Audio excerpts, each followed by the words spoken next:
जैसा कि पिछले वीडियो में हम लोग सिंपल इंटरेस्ट के पार्ट 2 में क्वेश्चन नंबर 11 से लेकर के क्वेश्चन नंबर 20 तक सॉल्व किए थे, उसी प्रकार से हम लोग आज क्वेश्चन नंबर 21 से लेकर के आगे बढ़ेंगे। अगर आप मेरे इस वीडियो पे नए हैं तो प्लीज हमारे चैनल को सब्सक्राइब कर दें और बेल की घंटी को बजा दें, जिससे आने वाले समय में आपको हमारे वीडियो का नोटिफिकेशन सबसे पहले प्राप्त हो सके। और अगर आप मेरे वीडियो को हमेशा हरदम देखते हैं तो प्लीज एक लाइक करें, शेयर करें और कमेंट जरूर करें। आपका एक कमेंट और शेयर हम लोग का हौसला बढ़ाता है। तो देर न करते हुए चलिए शुरू करते हैं क्वेश्चन नंबर 21। तो क्वेश्चन नंबर 21 आप लोगों के स्क्रीन के ऊपर ये रहा। तो क्वेश्चन नंबर 21 कह रहा है कि कोई धन 2 साल में 756 रुपए हो जाता है। कोई धन 2 साल में 756 रुपए हो जाता है और 3.5 साल में 873 रुपए हो जाता है।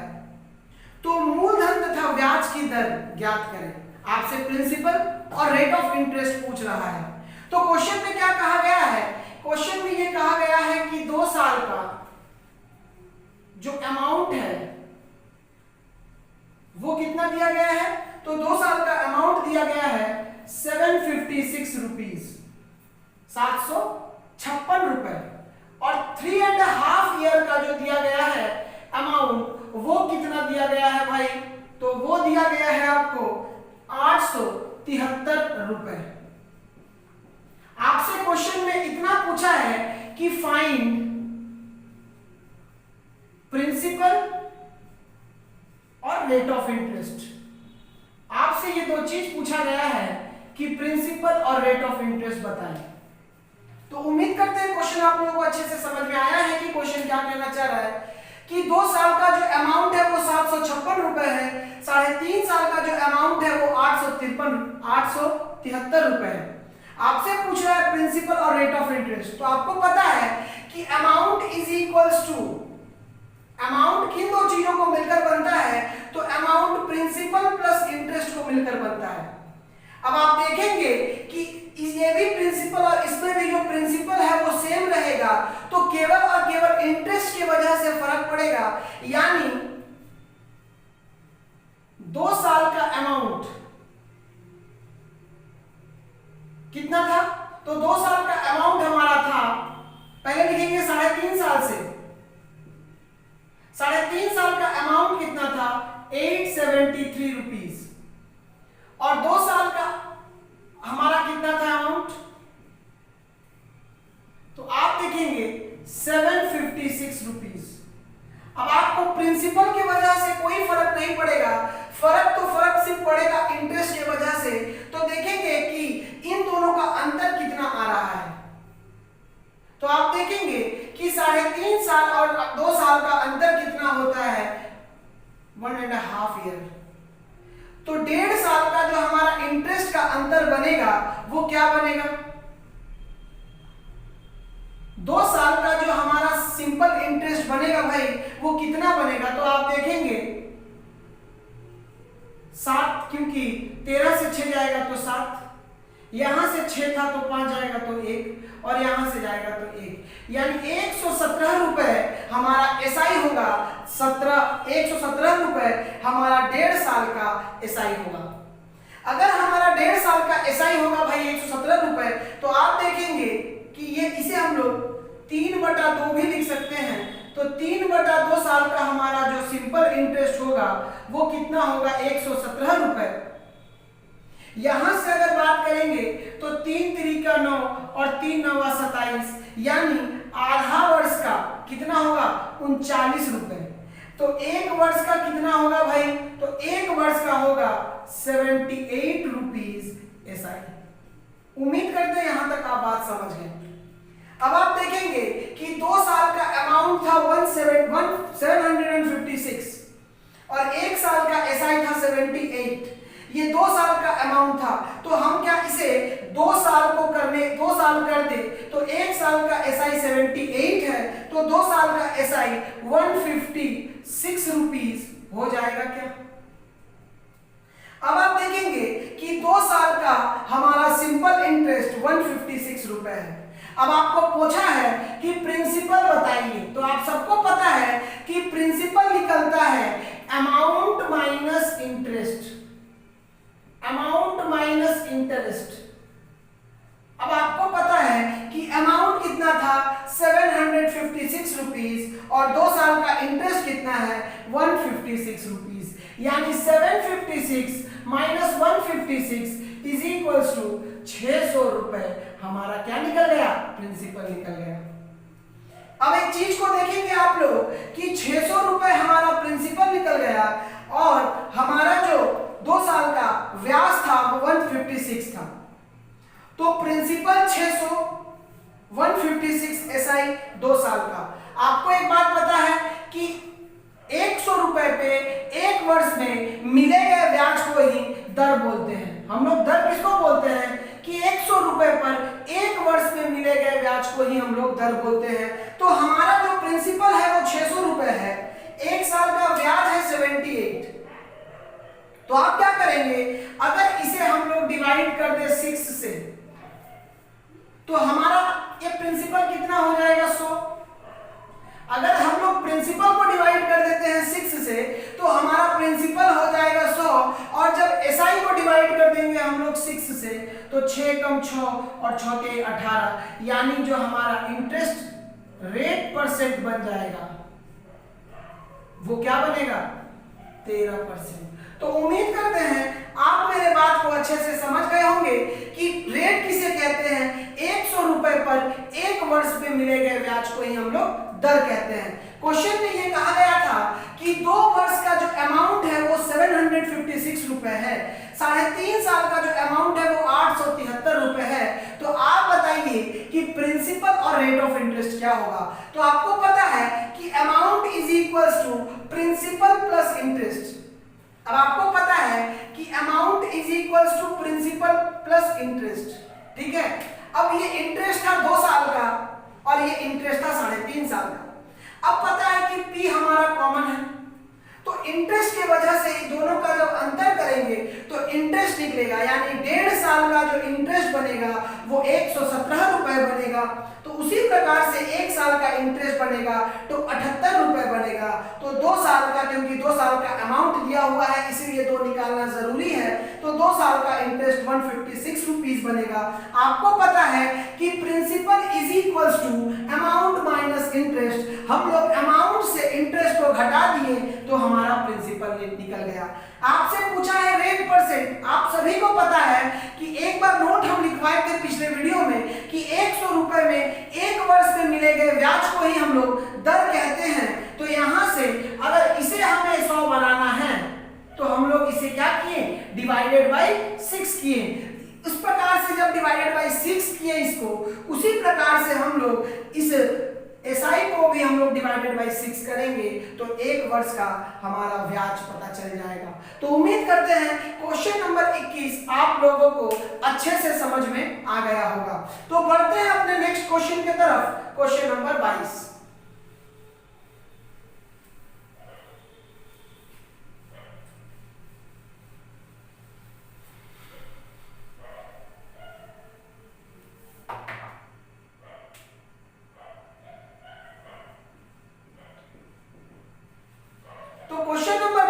आप लोगों के स्क्रीन के ऊपर ये रहा कि कोई धन 3 साल में 1016 रुपए हो जाता है।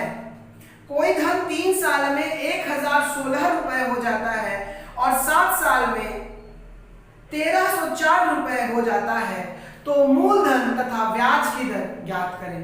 Same to same question number 21 के तरह है। आप लोग वीडियो को अभी पॉज कीजिए और अपने से बनाने की कोशिश कीजिए। उम्मीद करते हैं आप सभी जो ये वीडियो देख रहे हैं वो आसानी से इस क्वेश्चन को सॉल्व कर लेंगे। आपको बस इतना कहा है कि 3 साल का जो हमारा अमाउंट है वो कितना है, 3 साल का जो अमाउंट है वो है 1016 रुपए और 7 साल का जो हमारा अमाउंट है वो कितना है, वो 1304 रुपए है। 1304 रुपए है। तो आप देखेंगे कि हमारा 3 साल का अमाउंट 1016 है और 7 साल का अमाउंट 1304 है। आपको पता है कि जब हम इससे इसको घटाएंगे तो क्या बनेगा भाई? तो आपको पता है कि जब इससे इसको घटाते हैं यानी 4 साल का हमारा एसआई बनेगा। 4 साल का जो एसआई बनेगा वो कितना बनेगा? तो आप देखेंगे 1304 माइनस 1016 यानी 814, यहां बच गया 9, 9 में से 1 गया तो 8, यहां बचा था कितना 2, तो 288 रुपया 4 साल का ब्याज बनेगा। 288 रुपए अगर 4 साल का ब्याज बनेगा भाई, तो आप देखेंगे तो 4 एकम 4 और 4 7 28 और 4 दूनी का 8, यानी 1 साल का जो हमारा ब्याज है वो कितना बन जाएगा? तो 1 साल का ब्याज हमारा 72 रुपए एसआई बनेगा। 1 साल का जो ब्याज है वो 72 रुपए बनेगा। तो आप बताइए कि 3 साल का ये कितना बनेगा? इसमें हम लोग गुना किए 3, उसी प्रकार से इसमें भी करेंगे 3, तो 3 दूनी का 6, 7 तिहाई 21, यानी 216 रुपए 3 साल का ब्याज बनेगा। अगर 216 रुपए अगर 3 साल का हमारा भाई ब्याज है, तो आप बताइए कि 3 साल का अमाउंट था 1016 रुपीज। 1016 रुपीज हमारा 3 साल का ब्याज था। आपको पता है कि प्रिंसिपल क्या होता है? तो प्रिंसिपल इज इक्वल्स टू क्या होता है कि अमाउंट माइनस एसआई। तो अमाउंट कितना है?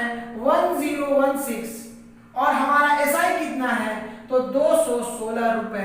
यहां से हमारा जो प्रिंसिपल है वो 800 रुपए प्राप्त हो जाएगा। 800 रुपए प्रिंसिपल हमारा प्राप्त हो गया। अब आपसे पूछा है कि रेट ऑफ इंटरेस्ट बताएं। रेट ऑफ इंटरेस्ट क्या है? प्रिंसिपल तो हम लोग निकाल लिए, अब बोल रहा है कि रेट ऑफ इंटरेस्ट निकालिए। आपको पता है कि 100 रुपए पर 1 वर्ष में मिले गए ब्याज को ही हम लोग दर कहते हैं। तो 800 रुपए का 1 वर्ष में 72 रुपए ब्याज है, तो 100 रुपए का कितना होगा? डिवाइडेड बाई 8 यानी 800, इसे भी हम लोग डिवाइडेड बाई 8 करेंगे तो 8 9 72 यानी 9% हमारा रेट ऑफ इंटरेस्ट है। तो उम्मीद करते हैं आप लोग क्वेश्चन नंबर 22 को अच्छे से समझ में आ गया होगा। फिर से रिकॉर्ड कर देते हैं एक बार कि 3 साल का ब्याज मिश्रधन दिया हुआ था 1016, 7 साल का मिश्रधन दिया था 1304। तो हमें पता है कि 4 साल का जो ब्याज बनेगा वो 288 रुपए बनेगा, तो 1 साल का ब्याज 72 रुपए बनेगा। अगर 1 साल का ब्याज 72 रुपए बनता है भाई, तो 3 साल का ब्याज हमारा 216 रुपए बनेगा। आपको पता था 3 साल का मिश्रधन 1016 है। आपसे क्वेश्चन में पूछा था कि मूलधन ज्ञात करें। मूलधन बराबर मिश्रधन माइनस ब्याज, यानी मिश्रधन 1016 से 216 घटाएं तो 800 रुपए हमारा प्रिंसिपल बन गया। और आपको ये भी बात पता है कि 100 रुपए में 1 वर्ष में मिले गए ब्याज को ही हम लोग दर कहते हैं। तो आपको पता है कि ये प्रिंसिपल 100 होना चाहिए, यानी ये 800 नहीं 100 होना चाहिए, इसलिए डिवाइडेड बाई 8 किए हैं। तो आपको पता है जब इसको डिवाइडेड बाई 8 किए हैं तो ये 1 वर्ष में मिले गए ब्याज को भी हम लोग डिवाइडेड बाई 8 करेंगे तो 9% हमारा उत्तर आ जाएगा। तो उम्मीद करते हैं आप क्वेश्चन नंबर 22 अच्छे से समझ में आ गया होगा। तो बढ़ते हैं अपने नेक्स्ट क्वेश्चन की तरफ, क्वेश्चन नंबर 23।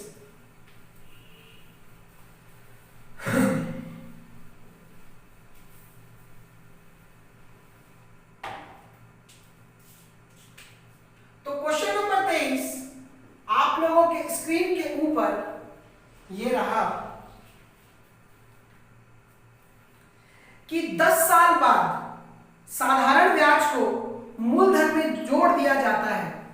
कह रहा है कि 10 साल बाद साधारण ब्याज को मूलधन में जोड़ दिया जाता है तो 1000 रुपए 5% की दर से कितने साल में 2000 रुपए हो जाएगी। बहुत ही प्यारा सा क्वेश्चन है। इसमें क्या कहना चाह रहा है कि 10 साल बाद जो हमारा प्रिंसिपल है और एसआई है वो दोनों मिल जाता है और ये दोनों मिलकर न्यू प्रिंसिपल बन जाते हैं। हमारा जो प्रिंसिपल है और एसआई 10 साल के बाद मिलकर एक न्यू प्रिंसिपल बन के वो 2000 रुपए और अधिक कितने वर्षों में टोटल टाइम पीरियड आपसे पूछा है। तो क्वेश्चन में ये कहा है कि 1000 रुपए 2000 रुपए बन जाता है। ठीक है, 1000 रुपए 2000 रुपए बन जाता है। इसका जो रेट ऑफ इंटरेस्ट है वो 5% है और 10 साल बाद 10 साल के बाद क्या कह रहा है कि 10 साल बाद साधारण ब्याज और मूलधन को प्रिंसिपल को जोड़ दिया जाता है, तब ये नया प्रिंसिपल बनता है, न्यू प्रिंसिपल। तो कैसे बनाएंगे इस क्वेश्चन को? देखेंगे बोर्ड पे कि 1000 रुपए प्रिंसिपल था भाई, 5% दर था, तो 2000 रुपए कितने वर्षों में बनता है। लेकिन 10 साल बाद साधारण ब्याज और मूलधन को जोड़ दिया जाता है और जुड़ के ये नया प्रिंसिपल बनता है। फिर ये अमाउंट कितने वर्षों में बनेगा? आपको पता है कि 5% रेट दिया हुआ है, तो आपको पता है कि 100 रुपए एक वर्ष में सिंपल इंटरेस्ट कितना बनाएगा भाई? तो 5 रुपया बनाएगा, क्योंकि 5% रेट है। अब आपको पता है कि एक वर्ष में अगर 5 रुपया बनाता है तो ये 10 साल में कितना बनाएगा? तो अगर यहां भी 10 से गुना करेंगे तो यहां भी 10 से गुना करेंगे तो ये कितना बनेगा? 50 रुपए बनेगा ना। अगर 100 रुपए 10 वर्ष में 50 रुपए बनाता है मेरे भाई, तो आपको प्रिंसिपल दिया हुआ है 1000 रुपए, यानी इसमें हम लोग गुना किए 10 से, तो इसमें भी हम लोग गुना करेंगे 10 से, यानी 500 रुपए हमारा साधारण ब्याज बनेगा। तो उम्मीद करते हैं यहां तक आप लोग मेरे बात को समझ गए होंगे कि 1000 रुपए 10 साल में 500 साधारण ब्याज बनाता है। तो हम लोग बताए थे कि सिंपल इंटरेस्ट और प्रिंसिपल को हम लोग जोड़ देंगे, यानी 10,000 और 15,500 1500 हमारा नया प्रिंसिपल हो गया। नया प्रिंसिपल जो हमारा 1500, अब हमारा टोटल कितना है अमाउंट? 2000 रुपए है। 1500 रुपए 10 साल ऑलरेडी हो चुका है, देखेंगे ध्यान से। 1500 रुपए 2000 रुपए बनेगा। तो आप मेरे भाई बताइए कि 1500 रुपए अगर 2000 रुपए बनता है, ये क्या बन जाता है? ये अमाउंट बन जाता है। अगर ये अमाउंट बन जाता है तो आपको पता है कि amount minus principal is equals to SI. हमारा एसआई कितना बनेगा? 500 रुपए। यानी 1500 रुपए 500 रुपए एसआई बना रहा है कितने वर्षों में? अब आपको पता है एक बात कि रेट ऑफ इंटरेस्ट क्या है? 5%। तो आप देखेंगे भाई कि आपको एक बात पता है कि 100 रुपया 5% के रेट से एक वर्ष में 5 रुपया बनाता है। ठीक है, तो 1500 रुपया कितना बनाएगा? तो आप देखेंगे कि अगर 100 रुपए है तो 105 कितना बन जाता है? 5% के रेट से 5 रुपया साधारण ब्याज बन जाता है। तो आपका जो प्रिंसिपल है वो कितना है? तो वो प्रिंसिपल है 1500, यानी कितना गुना किए इसके साथ? तो आप 15 गुना किए। उसी प्रकार से आप इसको भी 15 से गुना करेंगे तो 15 पीछे 75 रुपए आपका साधारण ब्याज होगा। लेकिन साधारण ब्याज कितना है? 500 रुपए है। तो आप लोग कैसे निकालेंगे? तो टाइम को कैसे निकालेंगे? तो टाइम वाला 500 बेटा इतना बटा 500 आना चाहिए था, ये आया है 75, तो 500 बटा 75। 25 तिहाई 75 और 25 दूनी के 100, यानी 20 बटा 3 टाइम पीरियड लगेगा। अब आप देखेंगे कि पहले टाइम कितना लगा था? 10 वर्ष, और बाद में कितना लगा? 20 बटा 3। अगर इसको सॉल्व करेंगे तो क्या आएगा मेरे भाई? इसको सॉल्व करेंगे तो 6 से ही 2 बटा 3, तो 6 × 20 बटा 3। अब आप देखेंगे 10 साल पहले लगा था और 6 से ही 2 बटा 3 बाद में लगा, यानी टोटल कितना लग जाएगा? 10 प्लस 6 से ही 2 बटा 3 बराबर 16 से ही 2 बटा 3 वर्ष इसका। उम्मीद करते हैं क्वेश्चन नंबर 23 आप लोगों को अच्छे से समझ में आ गया होगा। एक बार फिर से बता देते हैं। क्वेश्चन में ये कहा गया था कि 1000 रुपए का प्रिंसिपल 5% के दर से 2000 रुपए कितने वर्षों में होगा यदि 10 वर्ष के बाद साधारण ब्याज और मूलधन को जोड़ दिया जाता है। तो हमने क्या किया, हमने ये क्या किया कि 100 रुपए आपको पता है कि 5% के दर से क्या होता है, एक वर्ष में 5 रुपए होता है, तो हमारा 10 वर्ष में 50 रुपए होगा, तो 1000 रुपए कितना हो जाएगा 10 वर्ष में 500 रुपए हो जाएगा। आपको कहा था कि 10 वर्ष के बाद एसआई और प्रिंसिपल जुड़ के नया प्रिंसिपल बनेगा, यानी हमने क्या किया, इस 1000 और इस 500 को जोड़ के नया प्रिंसिपल बना दिया और ये प्रिंसिपल अब 2000 रुपए बनेगा। अगर ये प्रिंसिपल अगर 2000 रुपए बनेगा तो भाई मेरे एसआई कितना होगा, 500 रुपए होगा। आपको पता है कि 100 रुपए 100 रुपए एक वर्ष में कितना बनाता है, 100 रुपए एक वर्ष में 5 रुपए बनाता है।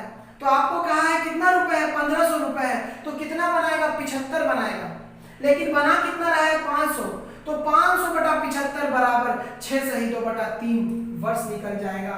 और यहां से अगर वर्ष निकल गया तो आप इन दोनों को जोड़ देंगे और जैसे ही जोड़ेंगे तो 16 सही 2 बटा 3 साल आपका प्राप्त हो जाएगा। तो बढ़ते हैं अपने नेक्स्ट क्वेश्चन की तरफ। क्वेश्चन नंबर 24 क्या कह रहा है,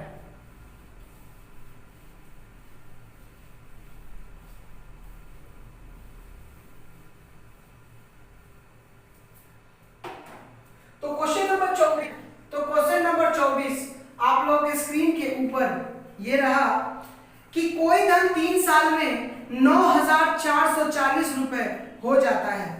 यदि ब्याज की दर 25% की दर से वृद्धि कर दी जाए तो उतने ही साल में 9800 रुपए हो जाएगी।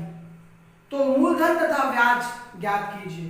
तो क्वेश्चन में ये कहा गया था कि कोई धन है, आपको पता है क्वेश्चन में ये कहा गया था कि जो प्रिंसिपल है वो दोनों केस में समान है मेरे भाई, और जो टाइम है इसका भी 3 साल है और इसका भी टाइम जो है वो 3 साल का ही है। इसका जो अमाउंट है वो क्या है, तो 9440 रुपए है और इसका जो अमाउंट है वो क्या है, इसका है 9800 रुपए। इसका प्रिंसिपल और इसका प्रिंसिपल सेम है, इसका टाइम 3 साल, इसका टाइम भी 3 साल है, लेकिन रेट ऑफ इंटरेस्ट का जो बात है, रेट ऑफ इंटरेस्ट ये 25% इंक्रीज हो चुका है मेरे भाई।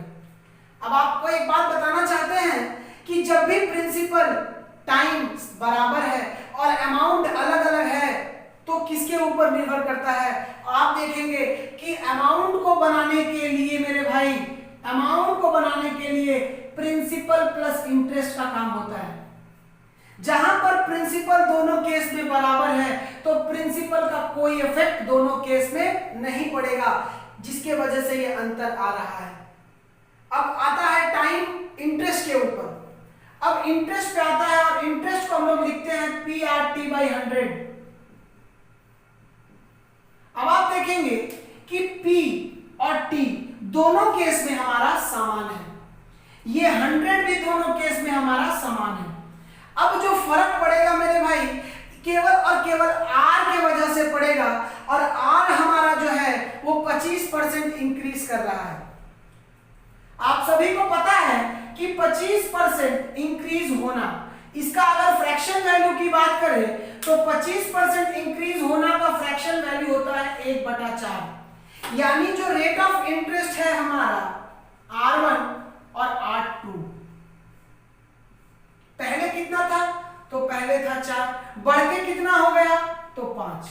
अब आप देखेंगे कि इस केवल और केवल इस अमाउंट में अंतर इस रेट के वजह से है, केवल और केवल अंतर इस रेट के वजह से है। इसका रेट है 4 और इसका रेट है 5, रेशियो में है। अब आप देखेंगे इन दोनों का जो अंतर है वो 1 का है, इन दोनों का जो अंतर है वो 1 का है। इसके वजह से इन दोनों अमाउंट में अंतर है, वो कितने का है, तो 9800 माइनस 9,440, 9,440, तो इस एक का मतलब हो जाएगा 360 रुपए। ठीक है, इस एक का मतलब अगर हो जाएगा मेरे भाई 360 रुपए। अब आप बताइए कि इस चार का मतलब क्या होगा। तो अगर एक का मतलब 360 रुपए है तो चार का मतलब हो जाएगा 1440 रुपए। हम यहां भी 4 से गुना करेंगे और यहां भी 4 से गुना करेंगे। तो आप देखेंगे कि जब रेट था 4 रेशियो में तब हमारा 4 का मतलब कितना था, 1440 रुपए था। ये 1440 रुपए क्या था मेरे भाई, तो ये 1440 रुपए और कुछ भी नहीं था, ये केवल और केवल एसआई था, क्योंकि प्रिंसिपल दोनों ही केस में बराबर था। प्रिंसिपल दोनों ही केस में बराबर था। ये केवल और केवल क्या था, इस रेट के अंतर के वजह से था। तो सिंपल इंटरेस्ट हमारा इस 4 रेशियो का मतलब 1440 रुपए आ गया। अब आप एक बात बताइए भाई, ये 1440 रुपए अगर इंटरेस्ट होगा कब, जब हम इस अमाउंट की बात कर रहे हैं, क्योंकि यही तो था 8% 4 और इधर में 25% बढ़ा है। तो आप देखेंगे कि 1440 रुपए जब सिंपल इंटरेस्ट था तो प्रिंसिपल कैसे निकालेंगे। तो आप सभी को पता है कि principal is equals to amount minus interest होता है। अमाउंट माइनस इंटरेस्ट, जहां से अमाउंट हो जाएगा 9,440 रुपए से हम 1,440 रुपए मेरे भाई घटा देंगे, तो यहां से हमारा 8,000 रुपए प्रिंसिपल प्राप्त हो जाएगा। अब आप देखेंगे कि 8,000 प्रिंसिपल प्राप्त हो गया, साधारण ब्याज 1440 रुपए प्राप्त हुआ। टाइम पीरियड कितना है, तो 3 वर्ष में। अगर इस बात को हम कहें कि 3 वर्ष में हमारा साधारण ब्याज 1440 रुपए है, अगर 3 साल में 8,000 रुपए का 3 साल में, इसको ऐसे लिख देते हैं, यहां पे इसको ऐसे लिख देते हैं कि 8,000 रुपए का 3 साल में साधारण ब्याज 1440 रुपए है। तो आप बताइए मेरे भाई कि अगर 3 साल का ब्याज 1440 है तो 1 वर्ष का क्या होगा, इधर भी डिवाइडेड बाय 3 करेंगे और इधर भी डिवाइडेड बाय 3 करेंगे, तो 3 चौके 12 और 3 8 24, 480 रुपए प्राप्त हो जाएगा। अब आप देखेंगे कि 8,000 रुपए का 1 वर्ष में 480 रुपए ब्याज प्राप्त होता है। तो आपको पता है कि 1 वर्ष में 100 रुपए पर 1 वर्ष में मिले गए ब्याज को ही हम लोग दर कहते हैं। और क्वेश्चन में हम लोग से प्रिंसिपल पूछा था और रेट पूछा था। तो आपको पता है कि 100 रुपया करने के लिए इसको डिवाइडेड बाई 80 करेंगे, तब ये क्या हो जाएगा मेरे भाई, तब ये 100 रुपए प्राप्त हो जाएगा। अब जब इधर डिवाइडेड बाई 80 करेंगे तो इधर भी डिवाइडेड बाई हम लोग 80 करेंगे, तो यहां से प्राप्त हो जाएगा 8 6 48, तो 6 रुपए। और आपको पता है कि 100 रुपए में 1 वर्ष में मिले गए ब्याज को ही हम लोग क्या कहते हैं, तो हम लोग दर कहते हैं। तो उम्मीद करते हैं क्वेश्चन नंबर 24 भी आप लोगों को अच्छे से समझ में आ गया होगा। तो देर न करते हुए एक बार इसको जल्दी से समझा देते हैं कि हम लोग क्या किए। क्वेश्चन में कहा था कि प्रिंसिपल दोनों बार बराबर है, टाइम 3 साल का है। पहले वाले में अमाउंट 9,440 रुपए हो जाता है और दूसरे में अमाउंट 9,880 रुपए हो जाता है। जो रेट ऑफ इंटरेस्ट है वो अगर 25% बढ़ जाए तो आपको पता है कि अमाउंट निकालने के लिए हम लोग प्रिंसिपल प्लस इंटरेस्ट करते हैं।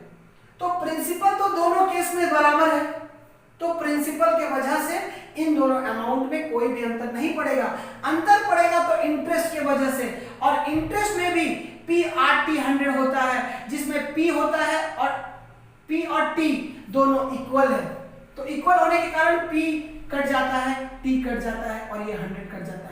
केवल और केवल इस R के वजह से ये इफेक्ट हो रहा है। तो आपको पता है 25% बड़ा है, यानी 25% का फ्रैक्शन वैल्यू 1/4 होता है। जहां 4 से ये 5 हुआ है मेरे भाई, जब 4 से ये 5 हुआ है, इसके कारण 1 के कारण इफेक्ट पड़ा है 360, तो ये 4 के कारण हमारा 1440 ब्याज बना है। ये ब्याज कितने वर्षों का बना है, तो ये 3 वर्षों का ब्याज बना है। आपको पता है कि 3 वर्षों का अमाउंट था 9,440, अगर ब्याज है 1,440, तो आप बताइए कि principal is equals to amount minus interest, तो 8,000 रुपए आपका प्रिंसिपल निकल जाएगा। अगर 3 वर्ष का ब्याज है 1440, तो 1 वर्ष का ब्याज हो जाएगा 480। वहां पर 100 रुपए में 1 वर्ष में मिले गए ब्याज को ही हम लोग दर बोलते हैं। तो आशा करते हैं आप लोग क्वेश्चन नंबर 24 अच्छे से समझ गए होंगे। बढ़ते हैं नेक्स्ट क्वेश्चन की तरफ। क्वेश्चन नंबर 25 क्या कह रहा है?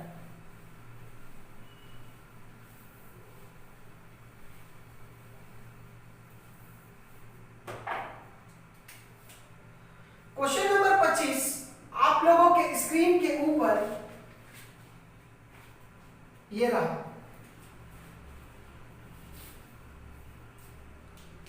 कि ए ने बी से 6,300 रुपए 14% की दर से उधार लिए। ए ने बी से 6,300 रुपए 14% की दर से उधार लिए। ए ने उसमें कुछ पैसा और मिलाकर 16% की दर से बी को उधार दे दिया। इस तरीके से ए को 618 रुपए का लाभ हुआ। तो कह रहा है कि सी को, बी ने सी को, नहीं, ए ने सी को कितने रुपए उधार दिए थे। ठीक है, फिर से बोल देते हैं कि ए ने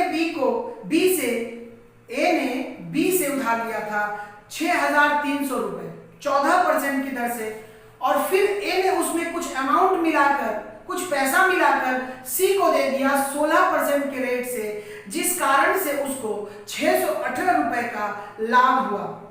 तो ए ने सी से कितने रुपए उधार लिए थे? अब आप देखेंगे कि बी से उधार लेता है कौन? तो बी से उधार लेता है ए। अब ए क्या करता है? उसमें कुछ धन जोड़ करके सी को दे देता है। ए ने लिया किससे? ए ने लिया बी से।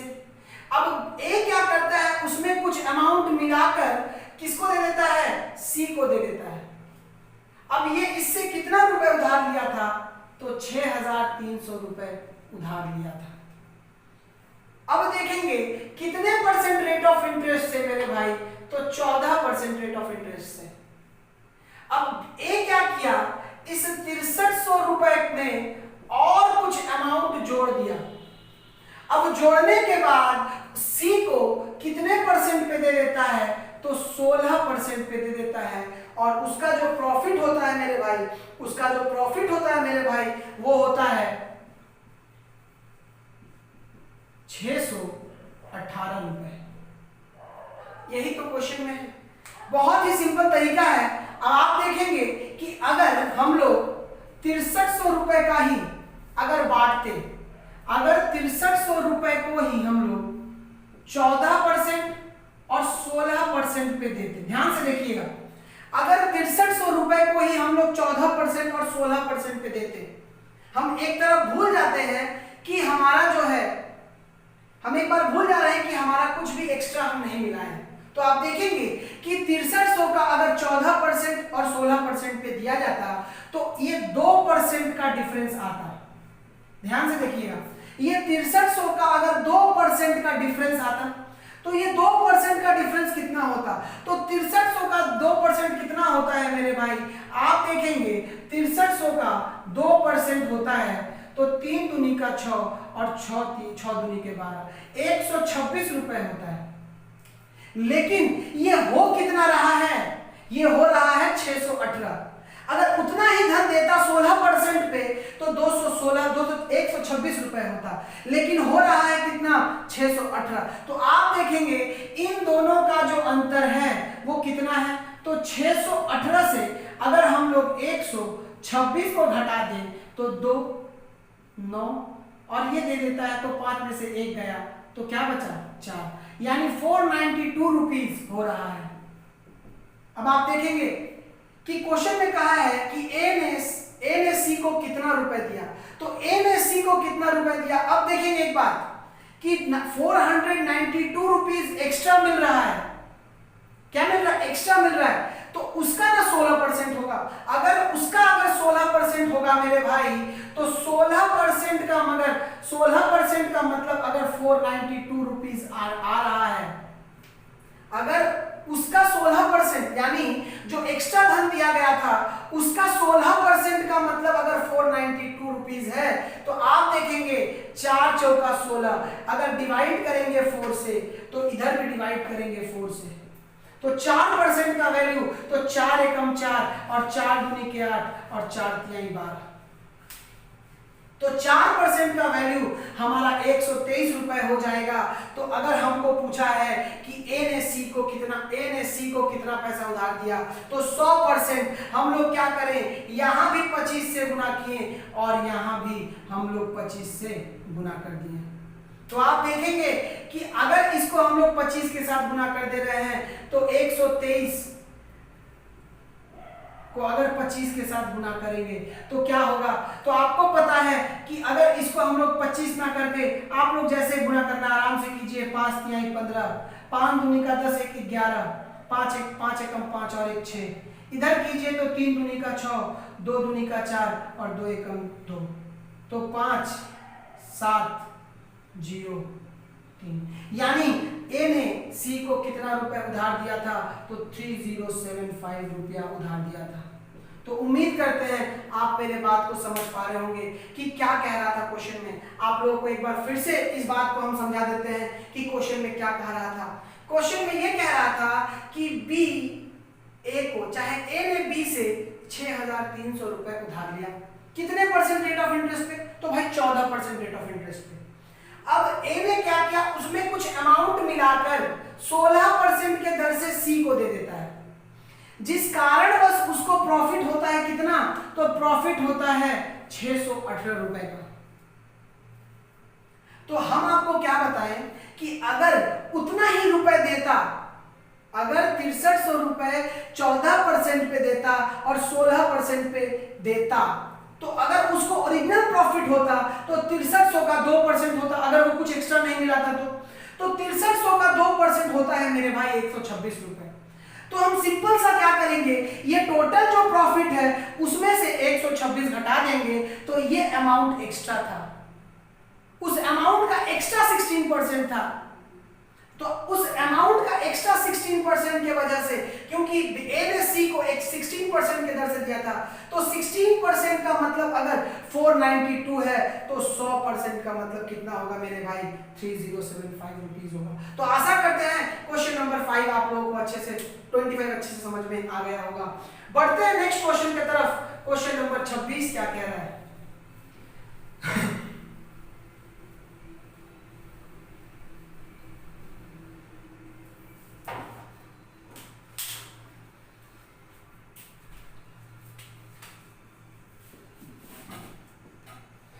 तो क्वेश्चन नंबर 26 आप लोगों के स्क्रीन के ऊपर ये रहा कि दो आदमी पी और क्यू अलग अलग ब्याज दर से, दो आदमी पी और क्यू अलग अलग ब्याज दर से 40,000 और 60,000 रुपए आर से उधार लेता है। 4 साल के बाद पी द्वारा दिया गया ब्याज और क्यू द्वारा 3 साल के बाद दिया गया ब्याज समान है। यदि दोनों पी और क्यू का 1 साल का ब्याज 8,400 रुपए है, तो क्यू ने किस दर से आर से पैसा उधार लिया था। अब देखेंगे क्वेश्चन में क्या कहा है कि आर है एक व्यक्ति, ठीक है भाई, आर एक व्यक्ति है जो किसको किसको उधार दे रहा है, जो पी और क्यू को उधार देता है। देखेंगे जो पी और क्यू को उधार देता है, पी को कितना देता है, तो 40,000 रुपए देता है, पी को 40,000 रुपए देता है, और क्यू को कितना देता है, तो क्यू को 60,000 रुपए देता है। ठीक है, अब कह रहा है कि 4 साल के बाद, यानी इसका 4 ईयर और इसका 3 साल। अब देखेंगे कि इसका 4 साल और इसका 3 साल का जो सिंपल इंटरेस्ट है,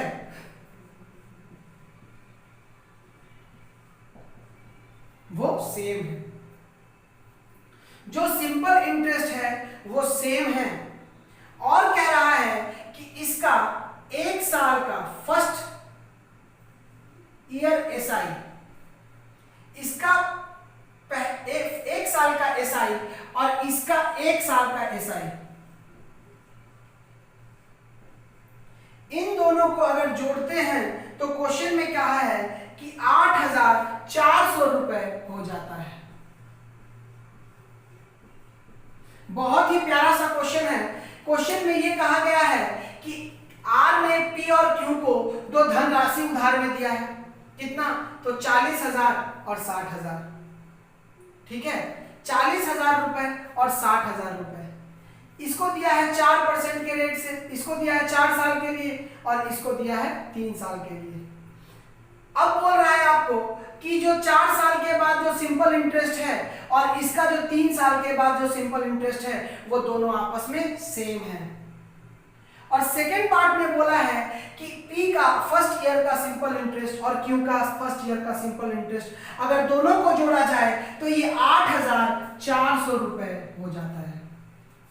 आपसे क्या पूछा है कि R ने Q को, चाहे R ने P को किस रेट ऑफ इंटरेस्ट पर धन को दिया, रेट ऑफ इंटरेस्ट पूछ रहा है आप लोगों से। अब एक बात बताइए भाई कि सिंपल इंटरेस्ट सेम कब होता है? SI is equals to SI। ये SI किसके ऊपर निर्भर करता है? ये P into R into T/100 पे डिपेंड करता है ना। यहां पर भी अगर बात करें तो P into R into T/100 पे डिपेंड करता है। अब यहां से आप देख पाएंगे कि अगर हम 100 को काट दें तो ये डिपेंड किस पे करेगा? तो ये डिपेंड करेगा PRT और PRT पर, केवल PRT और PRT पे डिपेंड करेगा।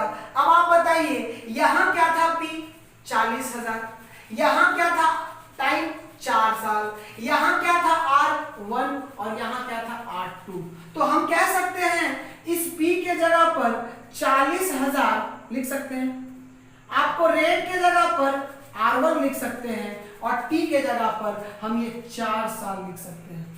उसी प्रकार से जब सिंपल इंटरेस्ट इक्वल है तो यहां पर P हम 60,000 लिख सकते हैं और यहां पर R हम R2 लिख सकते हैं और यहां पर जो हमारा T है वो 3 वर्ष लिख सकते हैं। अब आप देखेंगे ये 4 जीरो से ये 4 जीरो कट जाएगा, इसे अगर काटेंगे 2 दूनी का 4 और इसे काटेंगे 2 तिहाई 6, यानी 4 दूनी का 8, यानी R1 8 बराबर R2 9।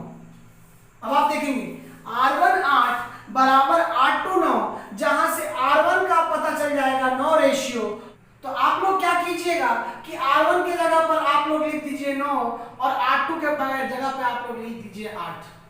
तो आप देखेंगे अब आपको एक चीज चेक करना है। आपको क्वेश्चन में ये कहा गया था कि 1 साल का इन दोनों का जब SI को आपस में जोड़ दिया जाता है तो 8400 रुपए हो जाता है। आप क्या कीजिए कि 40,000 का, इस 40,000 का 9% 1 साल में, तो आपको पता है कि 40,000 में से ये 2 जीरो कट जाएगा, यानी 40,000 का 9% कितना होगा भाई? तो आप देखेंगे तो ये होगा 9 चौका 36, यानी 3600 रुपए। और 60,000 का 1 वर्ष का 8% से कितना होगा? तो आप देखेंगे कि 60,000 का 8% से, तो 8 6 48। अब आप देखेंगे जब इन दोनों को आप जोड़ेंगे मेरे भाई तो 0 0 8 6 14 4 4 8, आपको 8400 रुपए आसानी से प्राप्त हो जाएगा। तो आपसे क्वेश्चन में ये पूछा था कि Q ने किस दर पर R से उधार लिया था, तो ये आपको पता चल गया कि ये है 9% और ये है 8%। उम्मीद करते हैं आप लोग मेरे बात को अच्छे से समझ पाए होंगे कि हम कहना क्या चाह रहे थे। क्वेश्चन ये कहा गया था कि R से P और Q, P ने 40,000 और Q ने 60,000 रुपए उधार लिए थे। 4 साल के बाद इसका जो सिंपल इंटरेस्ट है, इसका जो सिंपल इंटरेस्ट 3 साल के बाद आएगा वो दोनों सेम आएगा। अब जो बोल रहा था कि इसका 1 साल का इंटरेस्ट और इसका 1 साल का इंटरेस्ट दोनों 8400 रुपए है। तो हम लोग क्या किए, जब इंटरेस्ट जब सेम था तो आपको पता है कि S I is equal to S I होता है, जहां से पीआरटी 100 100 से 100 काट दिए। अब जो डिपेंड करता है हमारा वो पी आर और टी पे डिपेंड करता है, जहां से R1 और R2 का रेशियो हम लोग 9 और 8 निकाल लिए। यहां से हम लोग इसको पुट किए, अब तब देखे हम लोग कि ये 9 रेशियो 9% था और ये 8 रेशियो 8% था। तो क्वेश्चन में कहा गया था कि R ने Q को किस दर पर उधार दिया था, तो 8%। अगर क्वेश्चन में ये पूछता कि R ने P को किस दर पर उधार दिया था तो 9%। आशा करते हैं आप लोग क्वेश्चन नंबर 26 अच्छे से समझ गए होंगे। तो बढ़ते हैं अपने नेक्स्ट क्वेश्चन की तरफ। क्वेश्चन नंबर 27 क्या कह रहा है।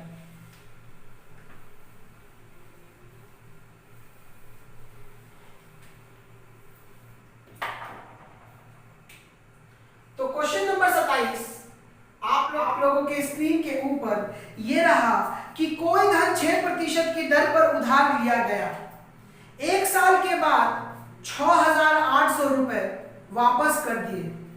अब ब्याज की दर 5% कर दी, तो अब जो भी धनराशि बची है उस पर 5% के हिसाब से ब्याज देना होगा।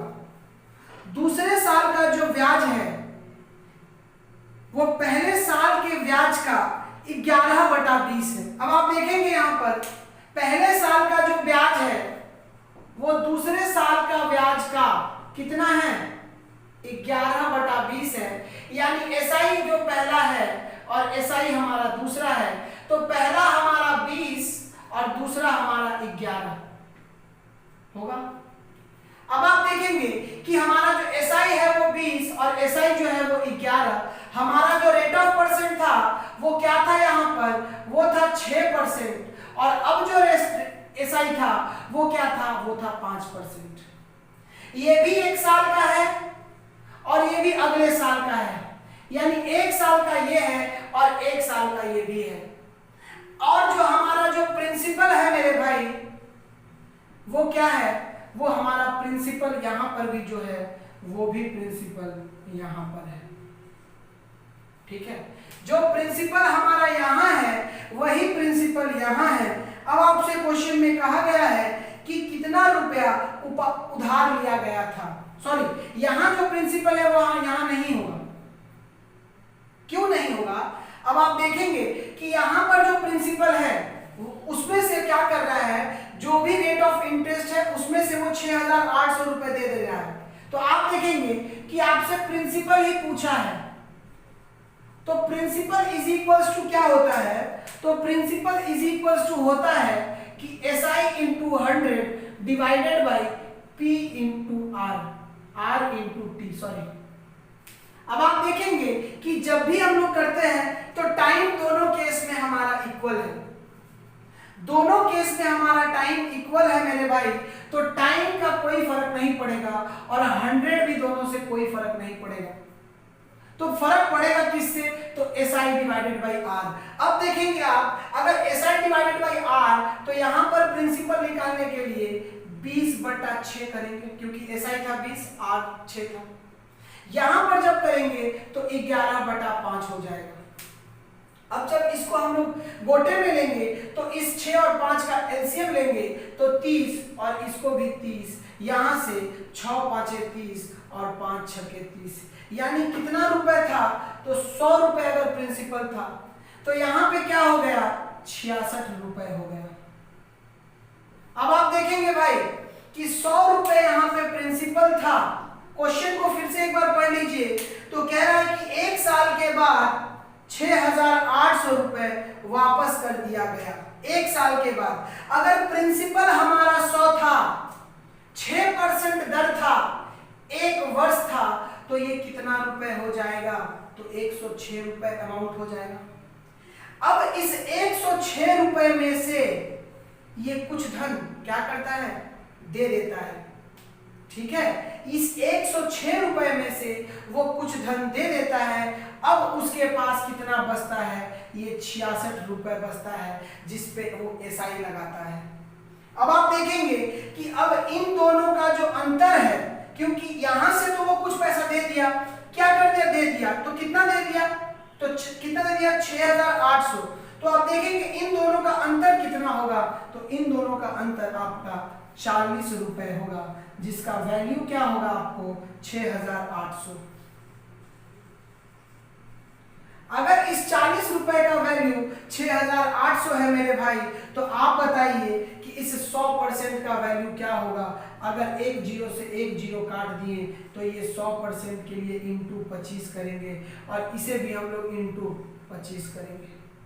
तो आप देखेंगे 680 इंटू 25 करेंगे तो 8 5 जा 40, 6 5 30 और 34, 8 दूनी का 16, 6 दूनी का 12, 1 13, 0 6 4 10, 3 3 6 1 7, 1 0।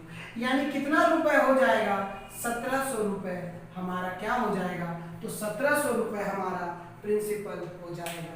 तो आपसे ये प्रिंसिपल ही पूछा था कि प्रिंसिपल कितना रुपए होगा, तो प्रिंसिपल 1700 रुपए होगा।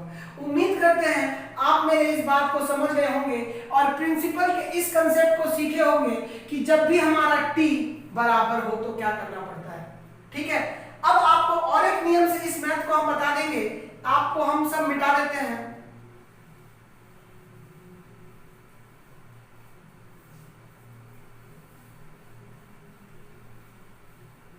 मान लीजिए हमारा जो प्रिंसिपल है वो 100x है, प्रिंसिपल जो हमारा है वो 100x है, रेट ऑफ इंटरेस्ट जो है वो 6% है।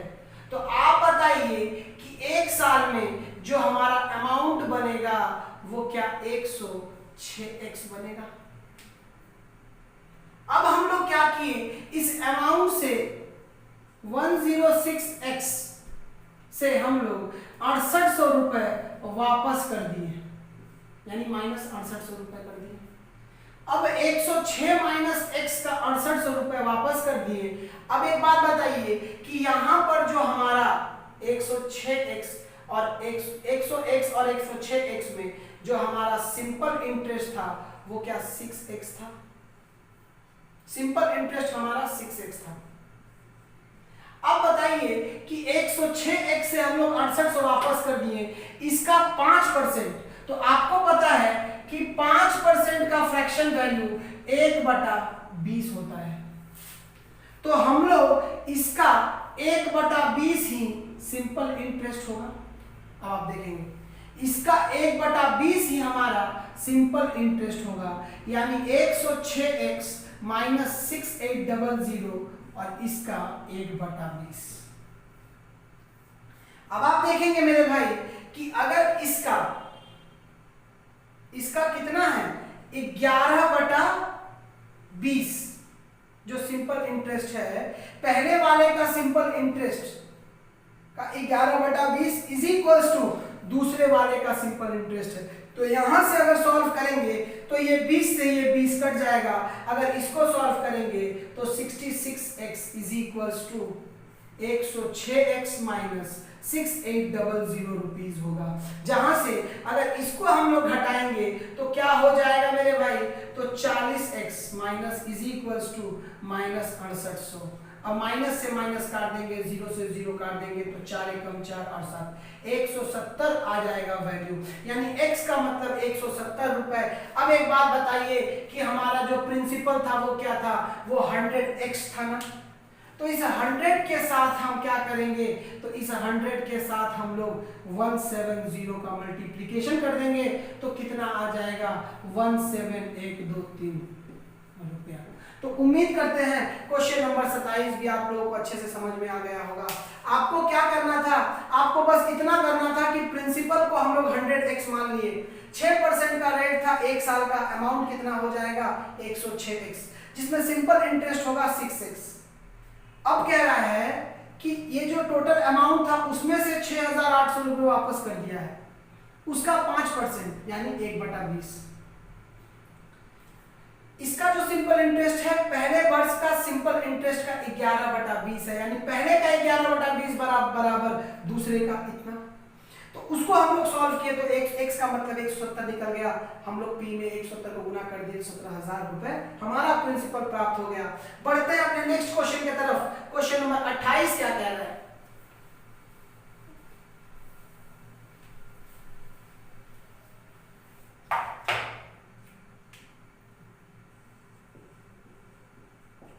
तो क्वेश्चन नंबर 28 आप लोगों के स्क्रीन के ऊपर ये रहा कि 12 साल में साधारण ब्याज 1500 रुपए हो जाती है यदि प्रत्येक 4 साल बाद प्रारंभिक मूलधन को 10% और 25% क्रमशः बढ़ा दिया जाए तो साधारण ब्याज क्या होगा? अब मेरे भाई एक बात को बताइएगा कि कह रहा है कि 12 साल बाद जो साधारण ब्याज है वो 1500 रुपए हो जा रही है। एक बात को समझिएगा, छोटा सा एग्जांपल के माध्यम से इस क्वेश्चन को हम लोग सॉल्व करेंगे। मान लीजिए कि 100 रुपए आपका प्रिंसिपल है, 100 रुपए आपका प्रिंसिपल है। अगर रेट ऑफ इंटरेस्ट आपका 10% है मेरे भाई, अगर रेट ऑफ इंटरेस्ट आपका 10% है तो एक साल में आपका ब्याज क्या 10 रुपए बनेगा? अब देखेंगे आप कि 100 रुपए का अगर 10% रेट है तो एक साल का ब्याज क्या बनेगा? तो ब्याज बनेगा 100 रुपए। उसी प्रकार से जब हम प्रिंसिपल को हम लोग 25% बढ़ा देंगे, यानी हमारा जो प्रिंसिपल है अगर उसको हम लोग 25% बढ़ा देंगे तो कितना हो जाएगा? 125 रुपए हो जाएगा मेरे भाई। तो जैसे ही हम लोग 125 रुपए यानी 25% प्रिंसिपल को बढ़ाते हैं तो इसका भी 10% के रेट से एक वर्ष का जो ब्याज होगा वो कितना हो जाएगा भाई? तो आपको पता है कि इसका जो ब्याज हो जाएगा वो 12.5 रुपए हो जाएगा। यानी इस बात को हम समझेंगे कि 25% जैसे ही हम लोग प्रिंसिपल बढ़ाएं उसी तरह हमारा रेट ऑफ मतलब इंटरेस्ट भी हमारा 25% बढ़ गया। ठीक है, हमारा रेट भी 25% बढ़ गया। तो जब जब हम प्रिंसिपल को बढ़ाएंगे उस समय हमारा सिंपल इंटरेस्ट भी उतना ही प्रतिशत बढ़ जाएगा। तो अगर ये बात आपको समझ में आ गया होगा, और थोड़ा सा और एक बात आपको समझाएंगे। ये था मेरा 1 नंबर बात। दूसरा नंबर बात समझेंगे कि अगर 100 रुपए है, अगर फर्स्ट ईयर में 10% के रेट से एक साल में अगर 10 रुपए देता है तो दूसरे साल भी हमको 10 रुपए ही देगा, तीसरे साल भी हमको 10 रुपए ही देगा, चौथे साल भी हमको 10 रुपए देगा। और जैसे जैसे अगर इन चारों वर्ष को हम जोड़ देंगे तो 4 वर्ष में सिंपल इंटरेस्ट 40 रुपए देगा मेरे भाई। उसी प्रकार से अगर 4 वर्ष में 40 रुपए देगा तो आप बताइए कि अगला मतलब अगले फिर 4 वर्ष में वो कितना देगा? तो आपको कहना पड़ेगा कि अगले और 4 वर्ष में ये 40 रुपए ही देगा और उसके अगले भी 4 वर्ष में ये 40 रुपए ही देगा, क्योंकि ये साधारण ब्याज है। इस पे पैसे के ऊपर पैसा, रुपया का ऊपर रुपया नहीं लगता है, वो कंपाउंड में लगता है। ठीक है, तो आप बात समझे क्या कहना चाह रहे थे कि अगर 4 वर्ष में इस साल 4 वर्ष का 40 रुपए देता है तो नेक्स्ट ईयर भी 4 वर्ष में 40 रुपए देगा और उसके नेक्स्ट ईयर भी 4 साल में 40 रुपए देगा। अगर ये दो बात आप लोगों को समझ में आ गया है तो बढ़ते हैं अपने क्वेश्चन की तरफ। क्वेश्चन क्या कह रहा था?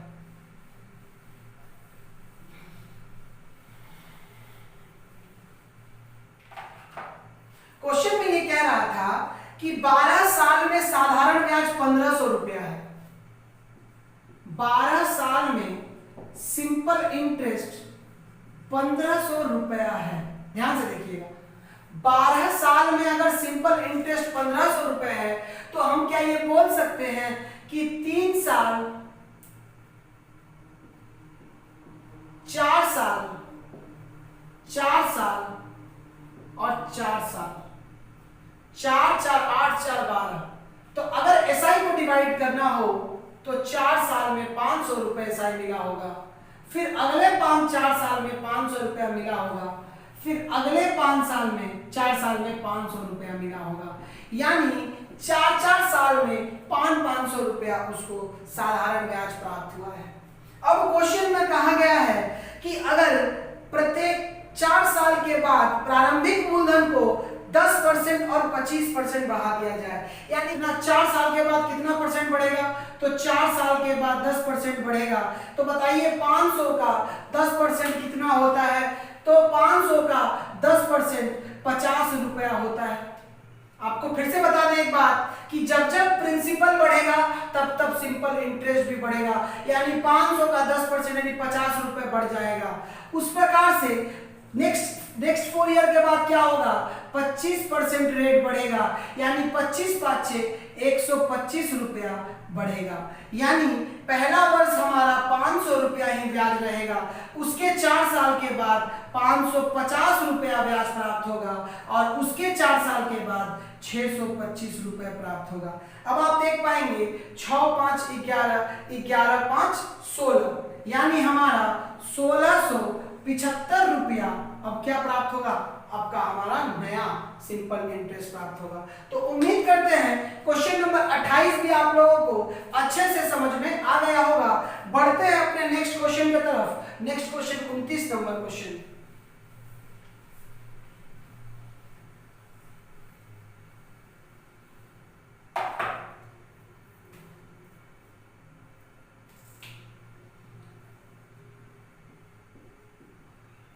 तो क्वेश्चन नंबर 29 आप लोगों के स्क्रीन के ऊपर ये रहा कि मीरा 6% की दर से 7500 रुपए जमा कराती है, वह कितनी राशि 10% की दर से निवेश करे।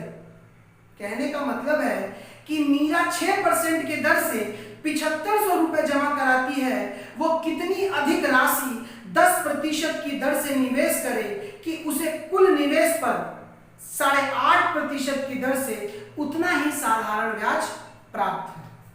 तो क्वेश्चन को कुछ भी नहीं है, क्वेश्चन को हम डायरेक्टली इसको मिक्सचर एलिगेशन से आप बना सकते हैं। कह रहा था कि 7500 जो रुपया है वो 6% के रेट पर और x रुपया है वो 10% के रेट पर, और जो टोटल कुल राशि पे निवेश 8.5% की रेट पर मिले उसको, तो क्या होगा, ये जो x है उसका वैल्यू क्या होगा। तो आप देख पाएंगे भाई कि अगर इसको घटाएंगे तो 1.5%, अगर इसको हम लोग घटाएंगे तो क्या होगा 2.5%। अगर परसेंटेज से परसेंटेज कट जाएगा, इस पॉइंट से ये पॉइंट रिमूव, 5 तिहाई 15 और 5 रहा 25। अब आप देख पाएंगे कि इस 3 का वैल्यू अगर 7500 है तो 3 में हम लोग किस में गुना किए, 2500 से गुना किए। उसी प्रकार से इस 5 में भी हम लोग 2500 से गुना करेंगे तो 25 पाँचे 125, यानी 12,500 रुपया इसका उत्तर प्राप्त हो जाएगा। तो उम्मीद करते हैं क्वेश्चन नंबर 29 भी आप लोगों को अच्छे से समझ में आ गया होगा। और अगर आप चाहें तो इसको x मान के भी बना सकते हैं, तो इसका 6% जब भी निकालेंगे और x का 10%, तो आप देखेंगे इसका 8.5% का जब भी बराबर करेंगे तो उतना ही निकलेगा। एक बार इसको हम ब्रॉड बना लेते हैं यहाँ पर, तो 7500 का 6%, आपको पता है 75 छके कितना होता है, क्योंकि 2 0 डेसिमल से कट जाएगा, तो 75 दूनी का 150, 150 150 300, 300 और 150 450, 450। ठीक है, अब आप बताइए कि इसका 7500 का 6% 450 आया। अब हमारा 12,500 था, इसका 10% का बात करें तो कितना आएगा। अगर 12,500 का 10% का बात करें तो ये 2 0 से परसेंटेज का 2 0 कट जाएगा, यानी 1250, यानी 1250 इंटरेस्ट हो जाएगा। अब आप देखेंगे कि इसका टोटल कितना हो जाएगा, 450 250, यानी 1700 रुपया हमारा टोटल इंटरेस्ट प्राप्त होगा। उस प्रकार से अगर हम देखें, जब दोनों अमाउंट को हम जोड़ देते हैं, जब दोनों प्रिंसिपल को हम जोड़ देते हैं तो कितना होता है मेरे भाई, तो आप देखेंगे जब दोनों को जोड़ते हैं, यानी 12,500 और 7,500 को जब जोड़ेंगे तो 20,000 रुपए होगा। अब आप बताइए 20,000 का 8.5% कितना होता है, यानी 8 गुनी का 16 एक 17/200, 17/200, यानी इससे ये कट जाएगा, यानी कितना आ जाएगा 1700 रुपए। और ये 1700 रुपए और ये 1700 रुपए आपस में बराबर होगा। ये तभी बराबर होगा इसे हम लोग जब 12,500 पुट करेंगे। उम्मीद करते हैं क्वेश्चन नंबर 29 भी समझ में आ गया होगा। देर न करते हुए बढ़ते हैं क्वेश्चन नंबर 30 के ऊपर।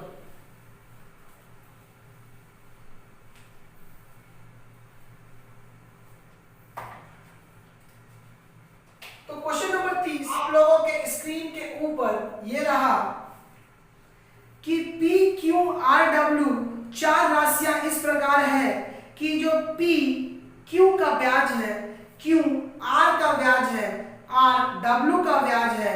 यदि इन तीनों स्थितियों में समय और ब्याज दर समान हो तो P और W का अनुपात ज्ञात करें। फिर से एक बार पढ़ देते हैं कि P Q R W 4 राशियां इस प्रकार है कि जो P है वो Q का ब्याज है, Q R का ब्याज है, R W का ब्याज है। यदि इन तीनों स्थितियों में समय और ब्याज दर समान है तो P तथा W का अनुपात ज्ञात करें। तो 4 राशियां कौन कौन सी है? ये है P Q R और W। P Q R W ये क्या है? ये चारों का चारों क्या है? ये प्रिंसिपल है। ध्यान से देखिएगा, कह रहा है Q का जो SI है वो क्या है? P है, यानी Q का जो SI है वो क्या है? P है।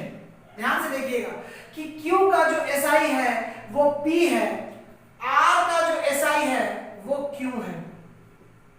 R प्रिंसिपल का, ये सब प्रिंसिपल है भाई। R का जो SI है वो क्या है? तो R का SI हमारा Q है। उसी प्रकार से जो R है वो किसका SI है? तो वो W का SI है, यानी W जो प्रिंसिपल है उसका जो SI है वो क्या है? R है। ध्यान से एक बात को समझिएगा, क्वेश्चन में ये कहा गया है कि रेट और टाइम दोनों इक्वल है। अब एक बात बताइए भाई कि प्रिंसिपल Q था जिसका SI, तो आप लोग देख पाएंगे कि हम लोग प्रिंसिपल कैसे निकालते हैं। तो हम लोग प्रिंसिपल निकालते हैं कि SI into 100 divided by R into T। अब मेरे भाई एक बात बताइएगा कि हमारा प्रिंसिपल तो Q था, तो Q लिख दिए। हमारा प्रिंसिपल जब Q था तो उसका SI क्या था? SI हमारा P था, into 100 divided by R into T।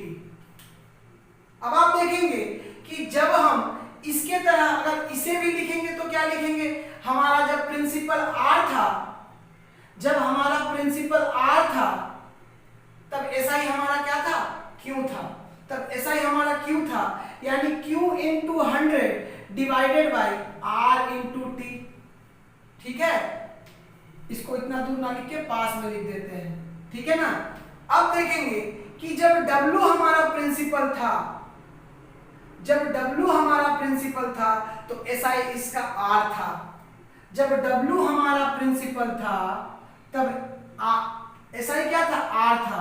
तो R into 100 divided by R into T। ये रेट वाला T है मेरे भाई, ये रेट वाला T है।